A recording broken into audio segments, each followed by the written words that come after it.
Wah, ini seru juga ya, pasar properti saat ini sedang ya kondisinya nggak baik lah bisa dibilang gitu ya, terutama komersial. Tapi kondisi di luar pun sedang tidak menentu gitu kan. Banyak perubahan besar.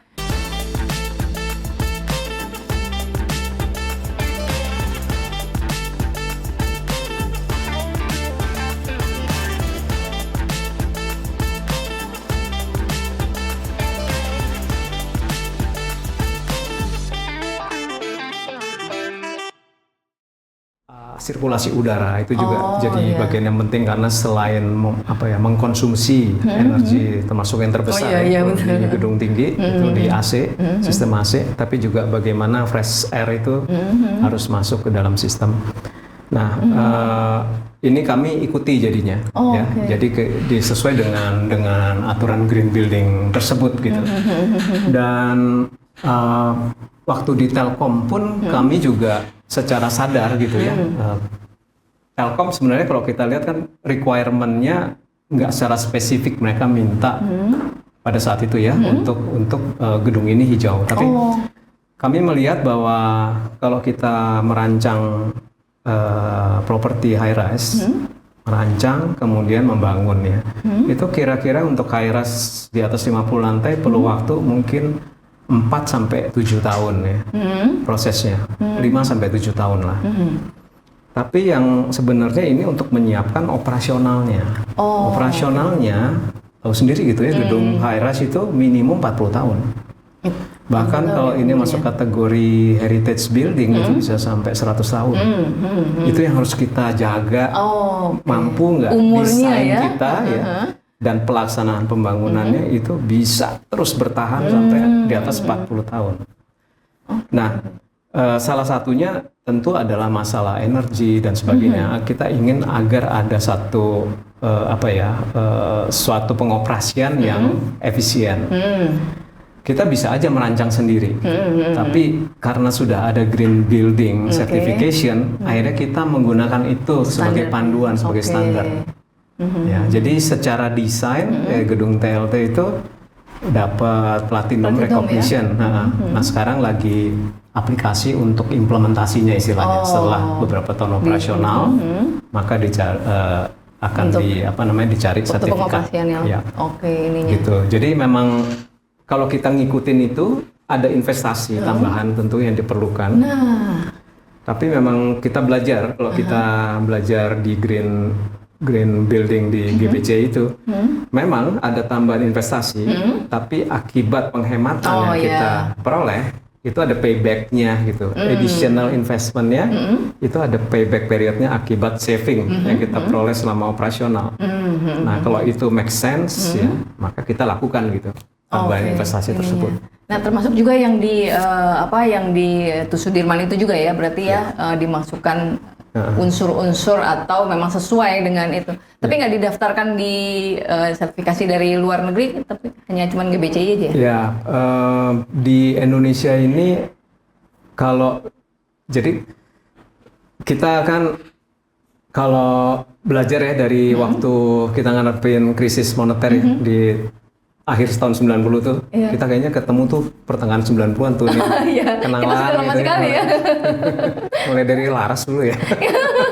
Mulai dari Mas Bayu itu dulu pernah di Prokon itu ada konsultan properti tertua bisa dibilang ya di Indonesia tuh. Ya, jadi tadi masih apa jadi lupa. Ya itu kenapa tidak didaftarkan di Council Building dari luar. Jadi kan gini, kalau dulu ya industri properti di Indonesia baru. Jadi baru di awal-awal tahun 90-an itu. Pertengahan tahun 90-an itu baru marak di Jakarta khususnya ya, sebagai barometer dari industri properti di Indonesia. Nah, kalau ketemu developer itu kan ya pada saat itu ya kurang dikenal gitu yang namanya feasibility study atau high and best study. Mereka kebanyakan sudah punya aspirasi mau bangun apa, ya lakukan kajian internal segala macam bangun gitu ya. Nah, barulah di tahun-tahun itu pada saat sudah semakin marak gitu perlu adanya kajian-kajian agar bangunan bisa lebih kompetitif, lebih memahami kira-kira ini ada pasarnya enggak yang menyerap, tapi tetap orientasinya berarti kan profit, gitu ya, profitability. Nah, dari waktu ke waktu akhirnya kita ngalamin krisis, gitu kan, krismon itu karena salah satunya ya terlalu gencarnya gitu ya, ya industri properti dan kompleksitasnya karena didanai juga oleh pemiliknya yang memiliki bank. Jadi agak macam-macam lah, faktor moral hazard segala macam yang bikin akhirnya kita jadi kolaps juga gitu ya sebagai suatu negara. Nah, dari situ kita banyak belajar sebetulnya para pemain properti ini bahwa profitabilitas tentu suatu hal yang nggak bisa tidak, itu diperlukan untuk sustainable perusahaannya. Tapi kita tahu bumi ini balik lagi bumi ini terbatas dengan segala macam permasalahannya ya, mulai dari polusinya, mulai dari cuaca, perubahan iklim global warming segala macam yang akhirnya kita menjadi concern kan bahwa memang udah saatnya ya mungkinnya kita harus juga mempertimbangkan sustainability dari planetnya sendiri. Jadi makanya jadi penting gitu sustainability issue, adanya green building itu tuh menjadi bagian yang penting untuk visi tersebut ya. Itu yang makanya untuk perusahaan-perusahaan atau investor-investor asing terutama kan sudah melihat ke sana. Ya, sudah. Kayak mensyaratkan lah ya. Mensyaratkan. Nah, jadi misalnya tenannya itu dari grup dari luar yang memiliki visi ke arah sana, itu kalau cari gedung ya cari gedung yang green building juga. Meskipun balik lagi tergantung dari kondisi market di masing-masing. Kita dalam situasi market tadi ada jam properti ya, properti clock, kalau office perkantoran itu kita di Jakarta ada di jam 6 ya. Jadi titik nadir itu ya bahasanya, titik yang paling susah kondisinya, namun punya harapan untuk kembali naik lagi gitu. Nah, di dalam fase yang di titik nadir ini memang tenant akhirnya lebih berperan di dalam menetapkan harga karena supply kondisinya terlalu banyak. Dan demand-nya lebih sedikit. Jadi mereka yang menjadi dominan untuk penetapan harga. Ya termasuk tadi ya para tenant-tenant yang membutuhkan gedung-gedung hijau gitu. Jadi apresiasinya nggak terlalu terlihat sekarang gitu si gedung hijau dengan tadi investasi yang lebih mahal karena situasi marketnya yang lagi kurang bagus. Harapannya kan dengan melakukan investasi, rentalnya juga lebih tinggi dong, gitu kan? Betul. Ya, adalah premium tapi tidak setinggi mungkin penambahan investasinya, ya. Itu yang terjadi saat ini. Tapi harapannya pada saat market sudah mulai recovery, maka diharapkan premium itu akan lebih terasa ya untuk bangunan-bangunan hijau. Itu ya. Jadi memang bangunan hijau itu bukan hanya sekedar tren, tapi memang sekarang memang sudah kebutuhan gitu.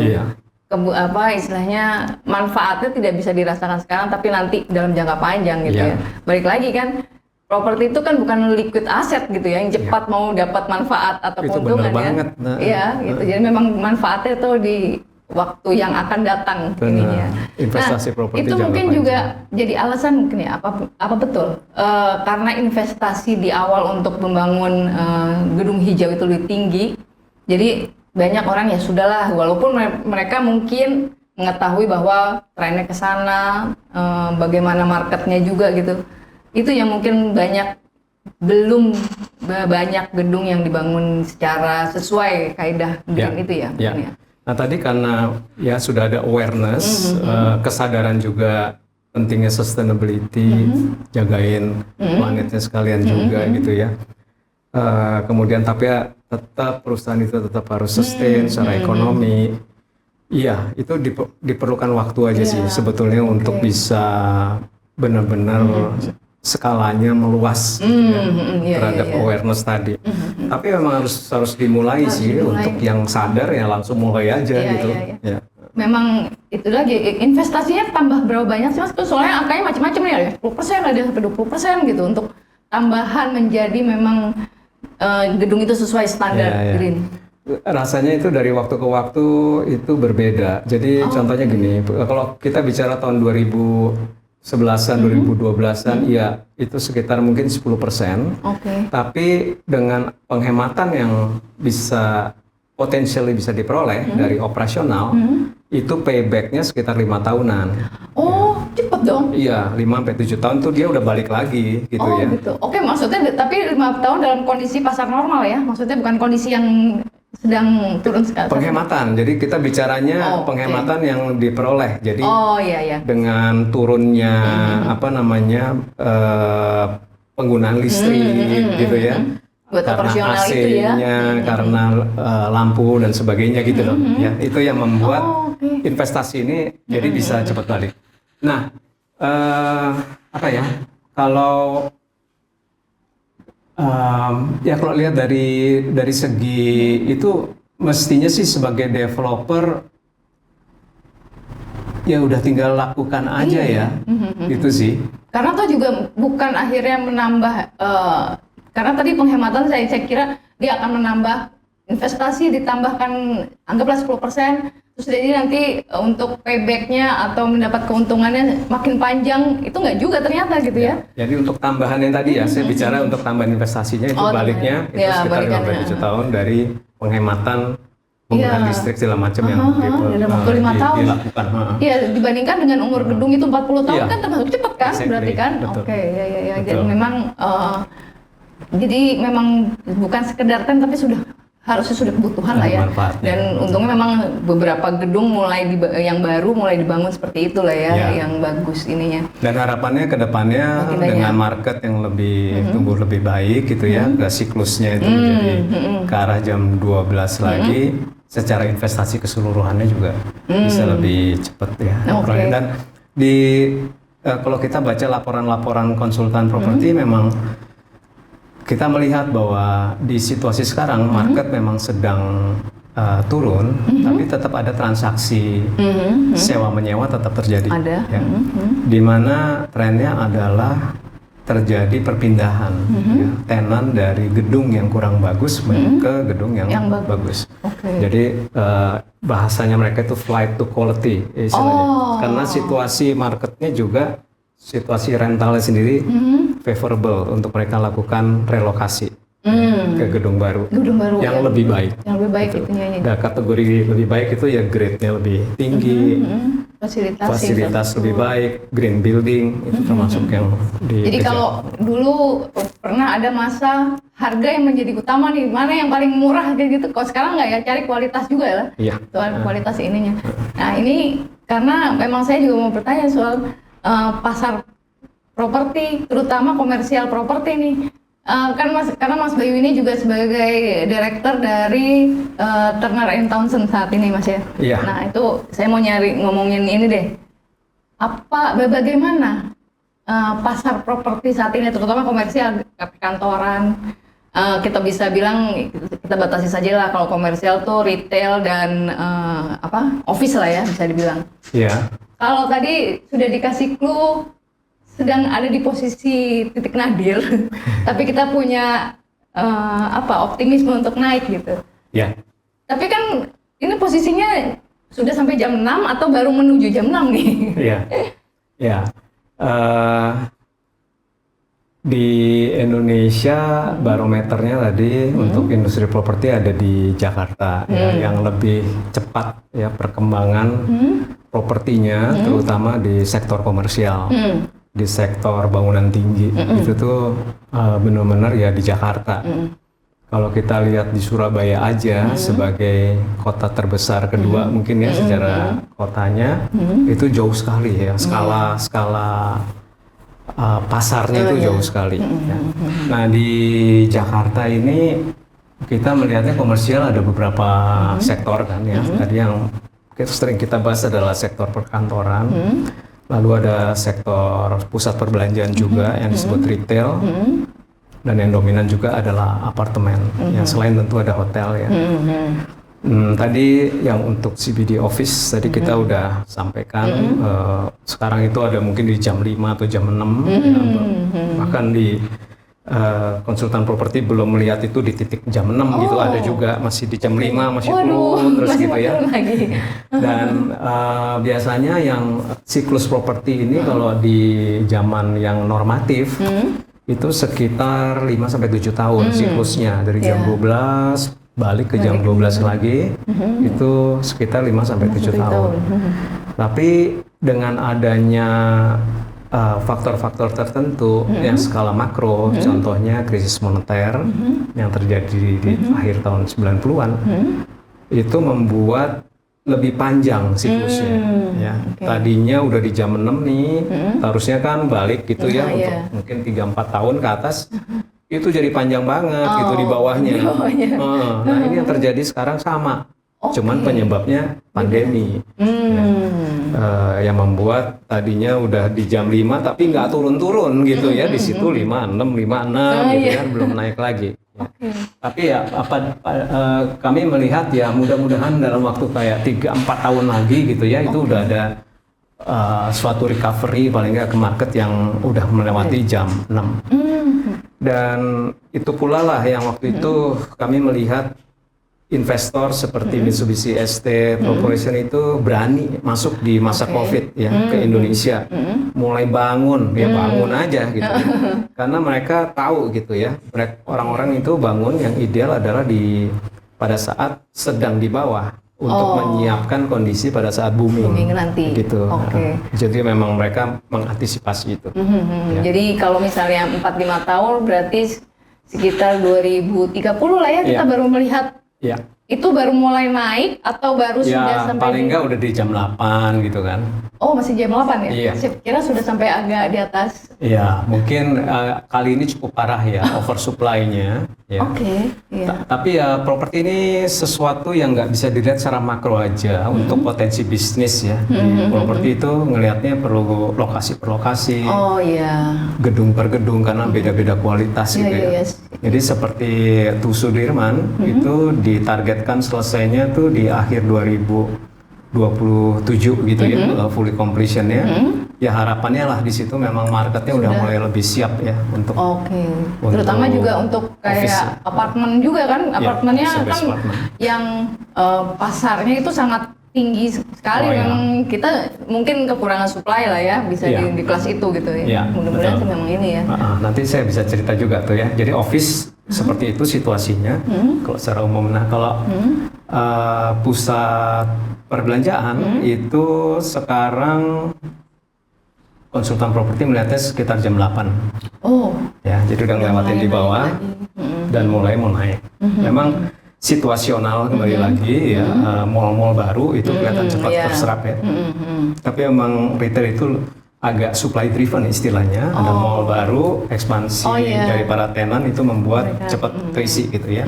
Tapi mall-mall yang nggak yang dinamikanya rendah, mereka tidak beradaptasi terhadap perkembangan tren-tren dari market yang baru gitu, akan ditinggal makin kosong gitu. Jadi itu juga akan terlihat ya. Dan food and beverage atau restoran-restoran itu masih dominan menjadi tenan-tenan yang aktif sekarang ya, mencari tempat gitu.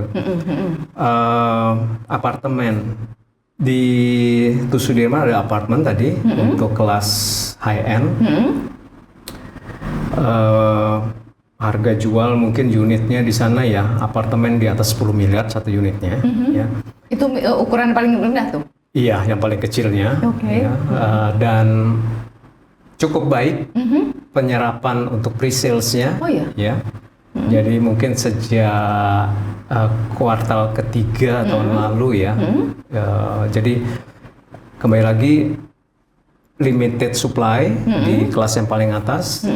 Dan lokasi yang prime seperti yang dimiliki Sudirman itu langka juga. Ya, jadi ya make sense juga gitu ya, orang jadi terutama yang memang memiliki kapasitas untuk membeli itu mereka mengambil kesempatannya. Karena dari waktu ke waktu kan gitu ya, harganya juga akan meningkat gitu. Nah, tapi ya kalau kelas menengah secara umum sulit gitu ya. Di kelas-kelas yang di atas 400-500 juta itu masih sulit ya untuk berjualan ya, terbatas sekali. Dan itu situasi market properti. Nah, kami di Turner & Townsend. Turner & Townsend ini adalah konsultan global, advisory. Core usahanya adalah di bidang konsultasi project management, konsultasi construction management, dan jasa konsultasi untuk cost management kita sebutnya, atau bahasa awam developernya itu QS ya, quantity surveyor. Ya. Dan pada saat jadi perusahaan ini tahun 2012 di Jakarta ya, di Indonesia, tapi kalau di luarnya itu hampir 75 tahun.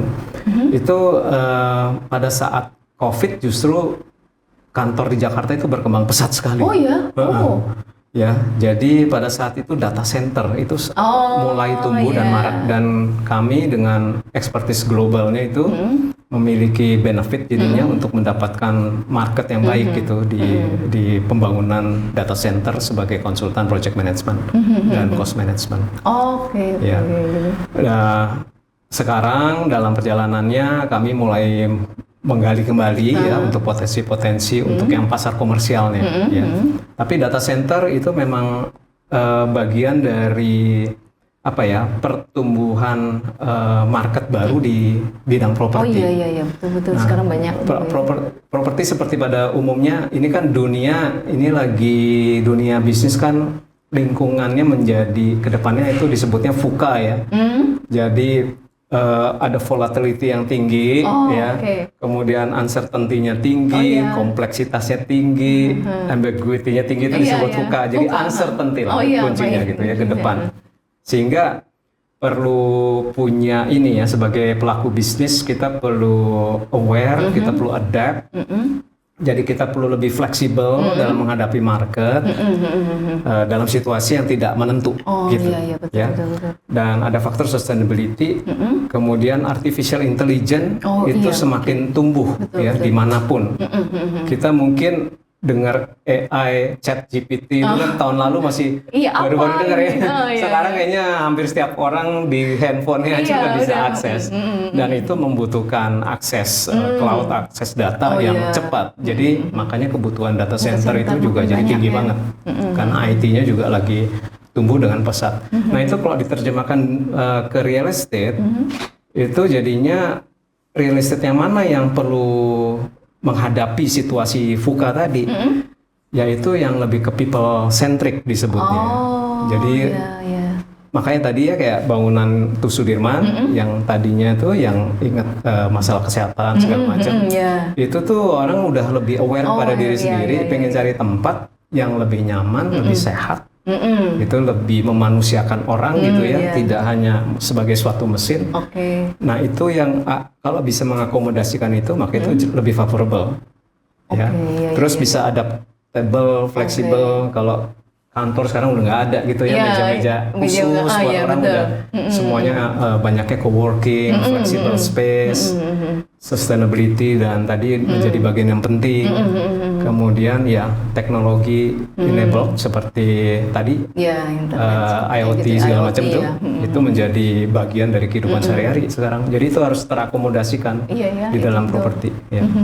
Wah ini seru juga ya, pasar properti saat ini sedang ya kondisinya nggak baik lah bisa dibilang gitu ya, terutama komersial. Tapi kondisi di luar pun sedang tidak menentu gitu kan, banyak perubahan besar. Jadi saya baru ingat ada dulu istilahnya shifting. Kalau sekarang mungkin bukan shifting lagi gitu kan istilahnya, apa? Berubah benar, bukan nggak evolusi. Nggak cuma bergeser saja apa evolusi, tapi mungkin memang harus terjadi revolusi juga dalam bisnis properti ini juga, dan itu mestinya bisa diadop oleh semua pemangku kepentingan di bisnis properti ini gitu. Wah ini seru banget nih ngobrolnya nih. Tapi saya mau sebelum mengakhiri, saya mau sedikit bermain untuk jawab cepat. Karena Mas Bayu ini selain beliau tuh lulusan arsitektur dari ITB dan juga adalah runner yang pernah mengikuti maraton di Sydney. Itu top banget, istilahnya umur di atas 60 tapi bisa finish Itu top banget. Kalau saya sih, waduh, enggak ini kaitannya masih pekerjaan sih jadinya. Ini tolong jawab cepat aja. Karena ada 2 pengalaman nih. Banyak sebenarnya pengalamannya. Pilih salah satu ya. Property consultant atau developer? Consultant. Consultant? Private company or public company? Private. Oke. Arsitek or developer? Nggak boleh dua-duanya ya? Developer kalau gitu. Developer ya. Runner or arsitek? itu runner itu karena nggak pernah jadi arsitek. Karena nggak pernah istilahnya punya hasil desain sebagai arsitek ya. Hanya lulusnya aja, tapi lulus, ya. Pengalaman pekerjaannya memang sangat terkait. Yang tadi seperti kita dengar, semua terkait dengan desain juga. Oke. Aduh, terima kasih sekali Mas. Sama-sama. Ini sharing informasinya, sharing pengalamannya terutama karena tadi kita belum banyak mempunyai gedung super tinggi lah bisa dibilang ya. Kalau ada yang sudah masuk super tall, tapi ada yang masih kategorinya super tinggi, belum terlalu nggak masuk kategori super tall tadi gitu. Dan Mas Bayu adalah salah satu orang yang terlibat mulai dari zero bisa dibilang, dan sekarang sudah ada, dan satu lagi sudah dalam proses pembangunan. Kita mudah-mudahan punya seperti Mas Bayu lain yang punya pengalaman seperti itu, jadi kita undang kapan-kapan lagi. Oke, kalau gitu. Terima kasih sekali lagi Mas Bayu. Sama-sama Nita. Sukses terus Mas. Ya. Oke. Sukses juga ya. Oke, terima kasih. Wassalam.